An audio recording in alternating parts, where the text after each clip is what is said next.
of questions, because I've waffled on things that I wanted to talk about. If you want to ask a couple of questions, I'm happy to take a couple of questions before. I'd like to know how the National Education Service is progressing as your main idea for the future of education. Yeah. I think the National, and I'll be quite frank amongst comrades here in this room, the National Education Service was a fantastic idea when it was launched. I think it captured the imagination of many people, that you have something like the National Health Service, from cradle to grave, you have access to education, lifelong education, whether a student, whether at university, whether at further education college, or whether as an adult learner. And that's a fantastic thing. But that's actually now got to be practically costed. It's got to fit in with the needs of the economy in the future. We now know that we need far more, as you mentioned before, vocational training. Vocational training is going to come. If you go to Germany, yeah, being a plumber, being an engineer is seen on the same par as being a barrister, as being a dentist. It's a sign of respect in that society, and we have to move back to that. Now, in terms of the actual detail of that, I know Angela Rayner's come in for a little bit of stick, but not actually put a lot of meat on the bone. But I actually think a lot of those policies now are being put in place. We've had quite a turbulent 3 years as a Labour Party. I'm sure any of you who've been watching the news will know. But I'd like to think that since the 2017 general election, there's now a real momentum in terms of new policies being thought through. It's still difficult because the short money that the government gives us means that we're constantly underfunded in terms of being able to think through the policies. So we're reliant on external organisations, trade unions and think tanks in coming forward and helping us with that. But I think Angela Rayner is now beginning to populate that. When she does have that, I think that will come out. But as you can probably see, I haven't got detail on what the National Education Service will look like in detail at this moment in time. But I have confidence that it will be good. Well, in Paul, we increased the vote by about 150% in the last election. One of the major focuses was our campaign around health. It was broad-based, keep our NHS public. And what it was calling for, and I'm delighted to hear that the Labour Party's picked it up, and that's the abolition of what the coalitions did. That was the Social Care Act. Some of the questions that we were being popped during the campaign, both for the Labour Party as well as to try and bring back a fully funded NHS, was what kind of structures are going to be in place to stop these beasts like the clinical commissioning groups, which grew under Blair. Okay. And people like me who worked in the NHS and colleagues worked for 30 years, but you hit this level of bureaucracy that will play the tune. So there's two parts to this. The first part is, I mean, just on the issue of what happened. In my own city, the NHS building was built by PFI. It was one of the PFI projects in the country. It was then refinanced, and it's still one of the worst PFI projects in the country. If you now go and speak to the medics, they'll tell you that to put up a new notice board, they have to pay something like £1,000 in their own hospital. So the PFI contract is awful. And look, I think it's possible, and I do want to touch on the issue of what New Labour did. New Labour made sure that we had investment in schools and in hospitals and in public services. We can never take that away. How much worse a state would we be in the country if there had been 13 years of a Tory government? We can only imagine. So the last Labour government did so much in terms of children's, Sure Start centres, education funding. Let's not forget that. But it was also a missed opportunity. And in many ways, when you look at PFI, when you look at so many of the reforms that didn't take place in terms of anti-trade union legislation, when you look at what happened in terms of some of the economic practices that still take place, in terms of the outsourcing that was encouraged so much and the implications now for Carillion and others and our local authorities, when you look at that, you can see it was a missed opportunity. But on health, one of the things that the Labour Party front bench are doing, and one of the things that I've been pushing for, because I was working with some of the academics who are pushing through the backbench bill called the NHS Reinstatement Bill. And what that was doing, there was a bit of an argument on the front bench about this. There were some who thought that actually all the NHS needs is a very simple bill which would basically renationalise the NHS, which was in our 2017 manifesto, and then put more money into it. But I think people are beginning to understand it's a lot more complex because the NHS has been sliced and diced and packaged off in very complex ways, which is what the 2012 Health and Social Care Act was all about. But it's been built on since then. So now, if a Labour government comes in, there's going to have to be, I think, quite a complex NHS reinstatement bill, which is going to be able to pull back and claw back the NHS. Sometimes there are some parts of the NHS, the way they've been sold off, bringing them back in is going to be extremely difficult legally. So this bill is going to have to be quite complex, I think, and there's now been an understanding of that, quite late in the day, but there has been an understanding that it's not just about funding the NHS, it's also about bringing the NHS back into public control. And I would say it's about going further as well. It's also about bringing the NHS into the 21st century, so making sure that public health is a critical part of the NHS. Prevention is better than cure, and also the social integration of mental health, elderly social care and acute care is something that I know that we will pioneer and fund properly. But the last thing in terms of healthcare, I think, is also democratising the NHS. Because if you think about it, back in the day, the NHS had more democratic control, more democratic oversight from people. I think it became a bit bureaucratic in the 80s and 90s, but it was there. But I think in the 21st century, what we can do is we can put the NHS partially back into the hands of the public, because the public know what their healthcare needs are. Obviously not in a medical way, but they do understand what they want, where, and how they want it. So I think not allowing it just to be decided by a group of bureaucrats, often many miles away, making decisions about your healthcare, people should have a real say. And at the moment, if you look at the consultations for the clinical commissioning groups and the extension of that healthcare system, it's not something that I think connects with any form of democratic control. So I think that's really important. Gentleman at the back. I love NHS. I'm a senior IT technician for Born Possible. Not NHS question, more a technology question. With AI and automation, is there much focus on sort of job guarantee and basic income on the front end of the party? Yeah. I think you've hit on one of the kind of the big challenges of the 21st century, and that's why we've said that we will be trialling universal basic income to see how. Now this is a real challenge, because if you go down the extremes of universal basic income, you basically it's like a land value tax. It's a pretty radical approach to our welfare system, and to basically acknowledging that in the future, many of us might not have jobs because of automation, because of AI, because of advancing technology.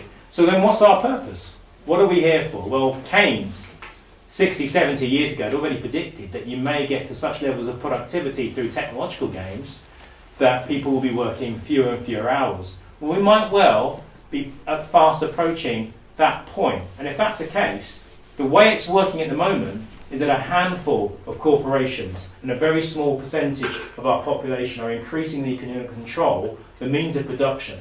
And that means that we become surplus to requirement, unless we have some mechanism where we can begin to build a sovereign wealth fund, and we can also make sure that all of us who should have a share in the mechanisms of production, all of us can have a share in those companies, in those businesses, to make sure that we all have a fair share and an ability to exist. Because the future is we become surplus labour. No heckling, please. That was my joke last night. It works every time. So yes, it's something the Labour Party front bench are well aware of, and it's something that's being looked at. Ladies in yellow. I've got a lot of questions, so I'll just concentrate on one. I don't believe in selective education. I think Angela Rayner's great, but I didn't think she went far enough. Do you realise in Paul and Dorset we've got a grammar school system? Do you know the 11 plus and all that? I found the 11 plus, I got to university. University was a struggle. It's been a struggle since then. I'm totally against public schools. How are we going to tackle the private schools? Are we going to tax them? And what are we going to do about the grammar schools? Do you believe in selective education yourself? And does the Labour Party believe in selective? No, and do you know what? You put me on record, you can tweet it if you want. I think grammar schools should be abolished.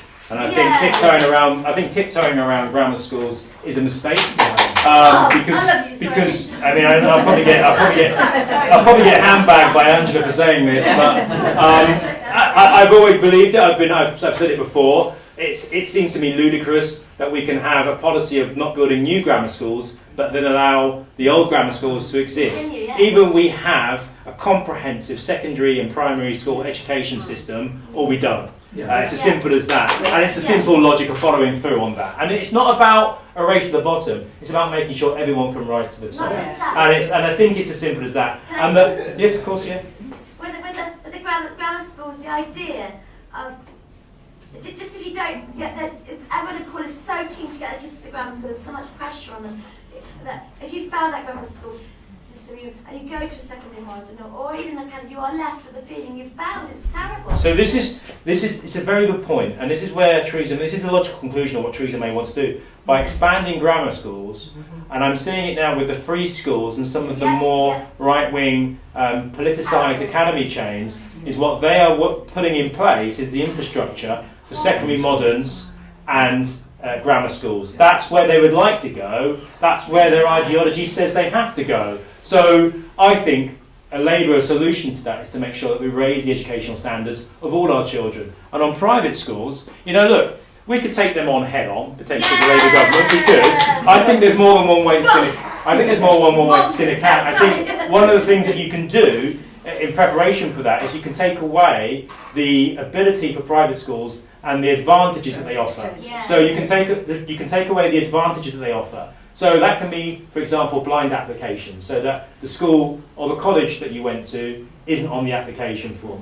It can also mean, in terms of tax breaks, that we take those away. But basically, making it as, I would say, as unprofitable as possible for parents to want to send their children there. Yeah. Because ultimately, private schools are a throwback to a class system, which I think is corrosive within our society. And if we all think that we're equal, if we all think that we start from the same place, if we all want to have the same opportunities in life, then that means, I think, having an education system which is comprehensive for everyone. Yeah.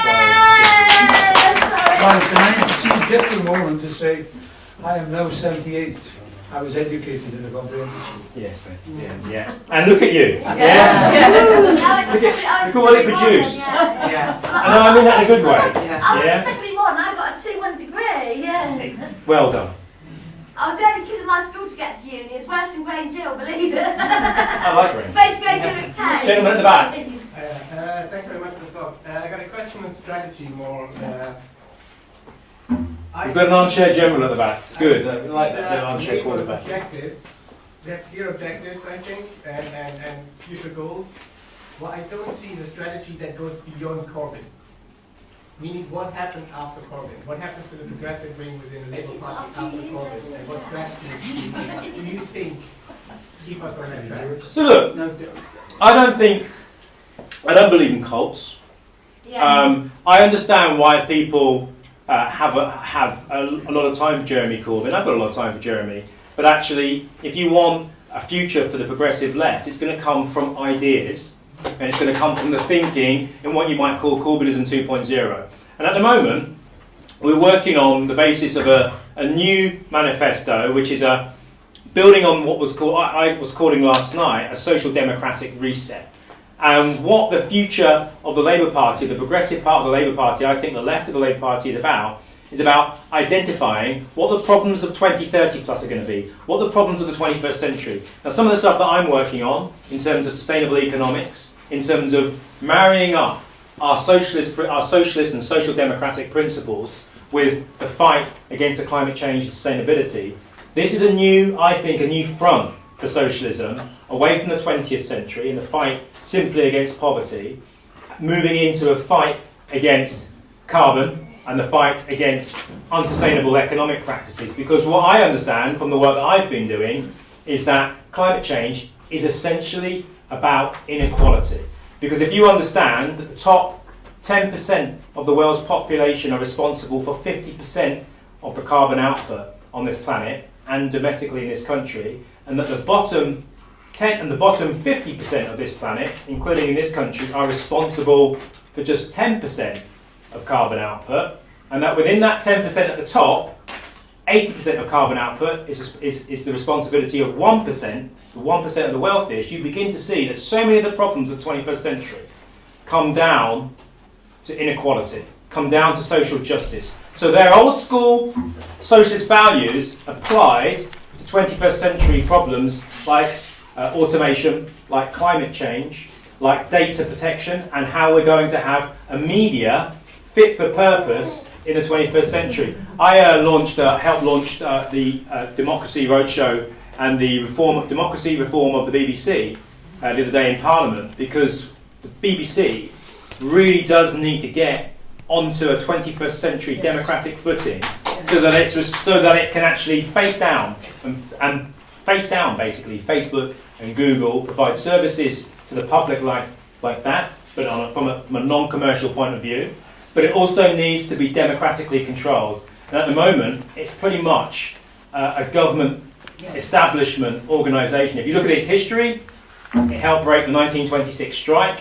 It was set up as the BBC Corporation Limited. I've gone off on a tangent about the BBC, but my point is, if you want a strategy for the left that goes beyond Corbyn, look at what the problems of the 21st century are and start thinking about them. I'm working with someone called Paul Mason at the moment to start talking about that and to start trying. Some people don't like Paul. Paul's a Marmite character. But one thing I will give Paul, he's one of the few people on the left that analyses what's happening and then tries to think of practical ways forward in terms of our tactics and our strategy. And I think thinkers like that are few and far between. So that's someone I'm working with. But you're right, that is something that people need to think of. What comes after Corbyn? Because I know there are other people thinking about what comes after Corbyn. We should be as well. I speak to quite a few journalists on Twitter, and I mentioned about democratising the BBC, and they're all like, you can't do that, it's not going to work. Yeah, but do you know what? All we're doing is what it says on the tin, because the BBC is meant to be. But as licence fee payers, we can as licence fee payers. Why don't we elect the BBC board? Absolutely. Simple as that. Simple as that. Instead of it being appointed by government of the good and the great, let the public appoint people. Let the staff appoint some of the executive directors. Let the public appoint some of the non-executive directors to the board. And then the board can then vote for the Director General. And that way there's a form of democracy in there. And accountability and transparency, which isn't there at the moment. I worked for the BBC for 12 years. I know some of the BBC's problems.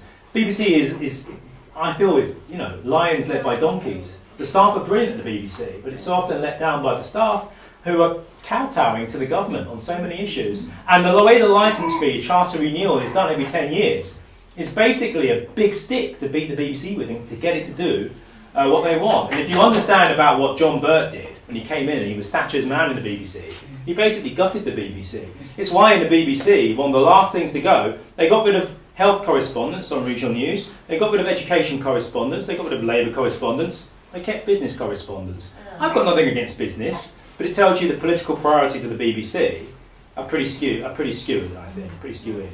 So You also need to break the link between BBC and following the print media, like the Mail. Oh, gosh, yes. completely. And so much of that is because the BBC is under-resourced. So on regional news, when I first started, the BBC had more resources. I was given a day off a week to go and find my own stories as a journalist. Wow. By the end of my time there, basically, you're picking your stories up from the internet and from newspapers. And it's their agenda that the BBC then follows. Especially the Daily Mail. And Daily Mail, yeah. It was that was one of the first papers the producer used to pick up. Lady there, and then we'll call it a night. So, what do you think of open selection? I think it's really good. I think the more open and the more democratic, the better. So To I'll. put something to you, what would you think of someone like me, a person with a mental health condition? Do you think there's any way I could become an MP? Everyone leaves the room now. I think Don't dirty tackle, it's okay. No. When I came back from Afghanistan, I had depression. I'm an MP, so anyone could. More people than not, 7 out of 10 people at some time in their life will experience mental health issues. So I think it's good that you can come to Parliament with that experience and bring that experience to Parliament. We need that. But on the issue of open selection, it's a really good question. In theory, yes. In practice, no. And I'll tell you why. Oh. And I'll explain to you why. Because open selection basically means every 5 years, people like me go back to their constituency and there's an automatic selection in an election. In our country, unlike America, which is the example that's often used, the executive is made up by the president. The president appoints the good and the great, people from business, people from civic life to form his cabinet, his executive. The Senate and the Congress oversee as a bulwark against the executive. So they don't actually appear on the executive, they don't work for the executive. In this country, MPs, the congressmen and senators, if you want, House of Lords, basically form the executive of the government. Now, if you have let's say a Corbyn government next year, and you've got myself and Angela Rayner and a number of other cabinet members or front benchers, and a year out from the general election, I'm going to get a phone call saying, oh, Councillor Bloggs just joined up 40 people. So I'm going to go, okay, well, do you know why? Well, I'm hearing he's going to stand against you or she's going to stand against you. Guarantee you, my job on the front bench to focus on running the government on a very tough job, a year out, I'm going to turn around to Jeremy and say, sorry Jeremy, I've got to get back to Norwich because I'm not going to be an MP next year. You know, and I want to carry on doing this job. So the reality is, the mechanism we have at the moment, I think, is a fair mechanism because it means that three branches, okay, 30%, sorry, of branches or affiliates have to basically vote in favour for an open selection process. I think that trigger mechanism now is a hair trigger mechanism. I think it's very easy to initiate, but it's not automatic. Because that therefore means that your party can say, I think they're doing a good job as an MP, I think they're doing a good job as a frontbencher, for example, I think that they should stay as the MP. That's their choice. All it takes is a quorum of 6 people in each branch, 6, 12, 18. So you basically need just under 18 people to decide that they want to have an open selection. I think that's easy enough. But an automatic selection will mean that every 4 years you cause great destabilisation on the front bench of either the shadow cabinet or the cabinet. Now, some people may say that's a price worth paying. I personally think it's an unforeseen consequence of automatic selection. Now, I'm not saying that's because I want to hold on to my job for life. I'm quite happy to face a selection if my members don't think I'm doing my job, don't think I'm doing a good job representing the constituency and the party. I'll face that. Without, I don't think I've got a job for life, but I think open selection can cause instabilities which haven't always been thought through. Simple as that.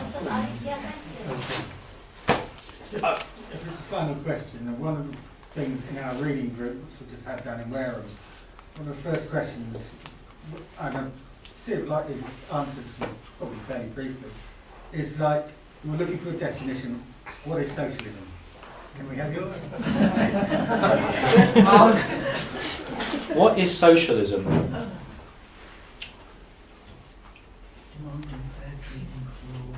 No, do you know what? It's socialism. I think is the basis of human society and human compassion and human cooperation. And I think socialism is what just some people say it's competition, but it's competition which makes humanity achieve more, society achieve more. I actually say it's cooperation. Yeah. So socialism is about cooperation. Because if you think about it, our ancestors who came together wouldn't have been able to have built cities, wouldn't have been able to have built their villages, wouldn't be able to have hunted, wouldn't have been able to survive unless they worked together. And I think that's where language evolved from. Language evolved from people communicating so that they could better survive.